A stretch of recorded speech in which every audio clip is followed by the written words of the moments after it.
Olá, pessoal, boa tarde. Nós vamos continuar a nossa aula, né? Resolvendo primeiro aqueles exercícios que eu passei na última aula. Então, vou fazer o exemplo, depois a gente faz o exemplo do livro, combinado? Então, ele falou que eu tenho inicialmente o cilindro pistão, que tem ar, que a massa vale 1 kg, me deu a pressão, a temperatura e me deu que ele vai ser expandido até 150 kPa, né? E falou que esse processo ele é adiabático reversível. Então, a primeira coisa que tem que pensar, se ele falou que é ar, é um problema que envolve o quê? Gás ideal. Então, a gente vai ter que pensar aí nas equações de gás ideal, correto? Se a gente julgar na primeira lei da termodinâmica, para a gente poder achar o trabalho, né? Ele me pediu o trabalho, né? Esqueci de colocar aqui. O que a gente vai ter pela primeira lei da termodinâmica? A gente vai ter que a variação do calor menos a variação do trabalho vai ser igual à variação da energia interna, entalpia, variação da energia cinética mais variação da energia potencial, correto? Como ele é diabático, meu calor vale zero. Eu tenho variação da energia interna, que é a variação das energias das moléculas, eu não tenho entalpia, não tenho fluxo no meu sistema, e cinética e potencial a gente pode o quê? Desprezar. Então, a gente acharia que menos calor de 1 para 2 vai ser igual a massa, variação da energia interna específica. A variação da energia interna específica em 1, a gente já tem, porque a gente poderia ir lá na tabela para ar e olhar para 600 kelvins, porque ela é totalmente dependente da temperatura. Isso seria uma forma da gente poder resolver esse exercício. Apesar que eu não tenha temperatura em 2, né? Eu precisaria achar a temperatura em 2 para poder olhar essa variação aí de energia interna específica em 2. Uma outra forma que a gente teria, que eu tô colocando maneiras para vocês, né? Já que eu cheguei que menos trabalho é igual a variação da energia interna, então eu posso ter que a variação da energia interna seria a massa, o CV, vezes o ΔT. Mas, novamente, a gente teria um problema, porque eu não tenho T2. Então, seria a massa CV T2, né, menos T1. A gente entra no problema que T1 a gente tem, mas eu não tenho quem? Eu não tenho T2. Então, de qualquer forma, para a gente poder resolver isso aqui agora, eu preciso achar T2, né? Porque aqui eu tenho a incógnita, que é o meu trabalho, e tenho a temperatura. Apesar de ser um cilindro pistão, ele não manteve a pressão constante. A pressão constante saiu de 400 kPa e foi para 150 kPa. Então, aquela fórmula de trabalho para pressão constante, a gente também não poderia usar. Ele não me falou que é um processo politrópico, aonde que eu poderia usar o N. Então, não posso usar nenhuma equação que tenha um N, porque não é um processo politrópico. Então, aquelas fórmulas de trabalho politrópico que a gente aprendeu também, eu tenho que descartar nesse momento. Não é um processo aonde que o volume é constante, que o trabalho valeria zero, porque ele falou que é expandido. Se é expandido, então necessariamente o meu volume ele também variou, correto? Então, lembra que eu sempre falo na sala para vocês, se eu tenho um problema, eu apliquei a primeira lei. A primeira lei não me resolveu, porque aqui eu tenho uma incógnita, tenho outra incógnita. Mesmo usando a forma de calor sensível, que eu poderia usar, por que eu posso usar essa fórmula?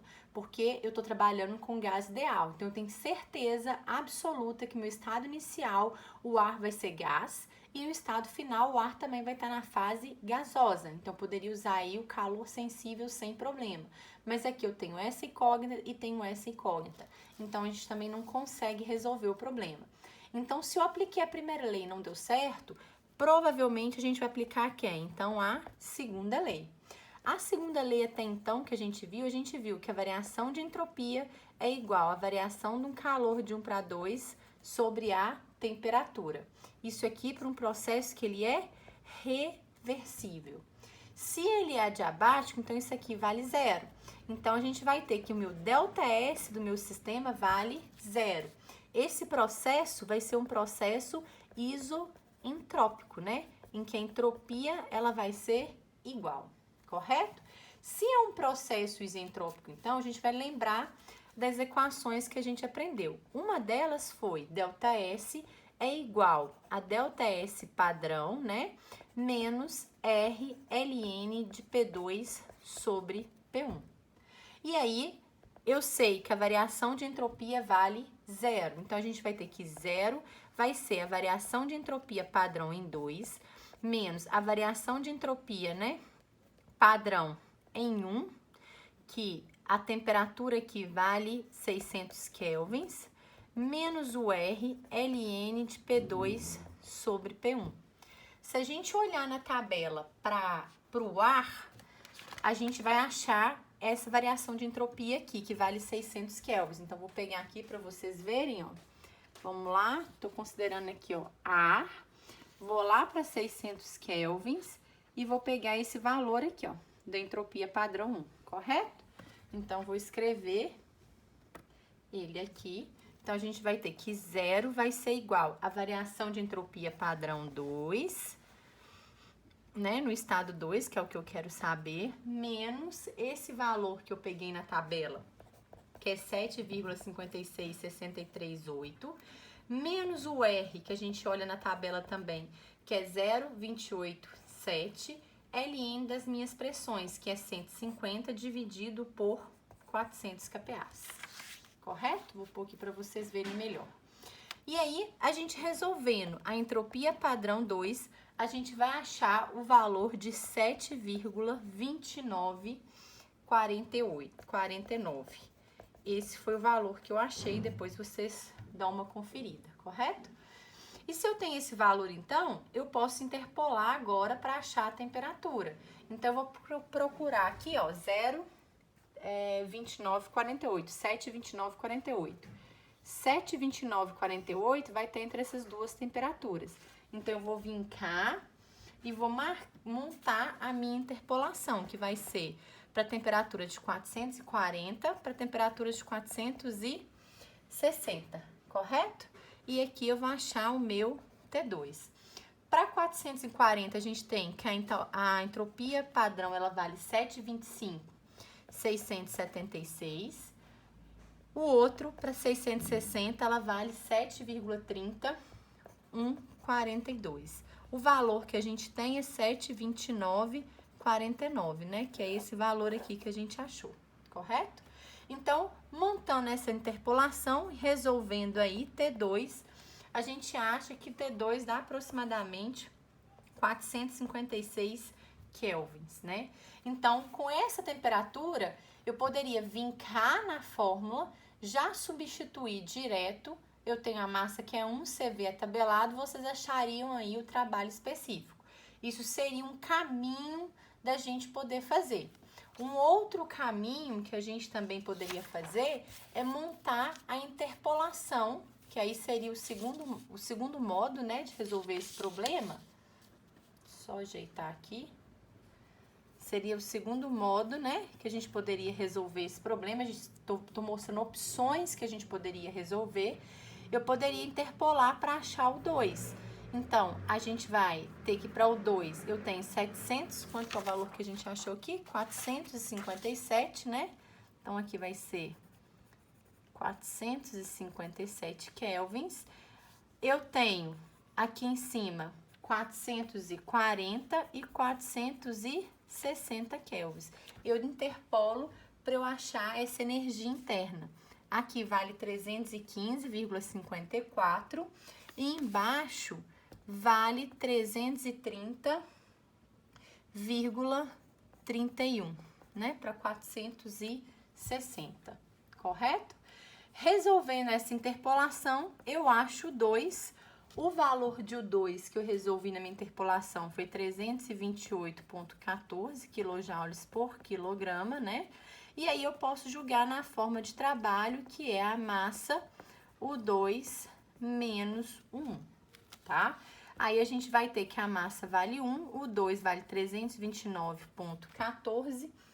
O 1 que eu poderia pegar, que estava 600 kelvins, ele vale 435,10, né? Que era a temperatura inicial do problema, era 600 kelvins. Resolvendo isso aqui, a gente vai achar que o trabalho de 1 para 2 deu 106,96 quilojoules, tá? Isso que a gente acharia resolvendo dessa forma. Então, a gente tem um outro método ainda de resolver. O que eu quero que vocês observem é que a gente não tem uma única maneira. Eu poderia vir, por exemplo, igual eu fiz, achei entropia padrão e julguei na primeira lei, na forma de energia interna. Ou eu poderia julgar nessa fórmula aqui também. Mas para achar a temperatura, a gente também tem uma outra formulazinha que a gente aprendeu. Vocês lembram que na última aula também a gente viu que T2 sobre T1 vai ser igual a P2 sobre P1, K menos 1, dividido por K? Vocês estão lembrando dessa fórmula que a gente aprendeu na última aula? Então, ao invés de achar a temperatura resolvendo a interpolação pela entropia padrão, eu poderia usar essa fórmula aqui, que ela é válida para processos isoentrópicos. Já que meu processo é um processo isoentrópico, como a gente viu, eu poderia utilizar essa fórmula sem problema nenhum. Então, eu teria T2 sobre 600, né? A pressão vale 150 sobre 400. O K do ar, ele é tabelado, né? Então, a gente poderia ir lá na tabela A.5, ó. Tabela A.5, o ar.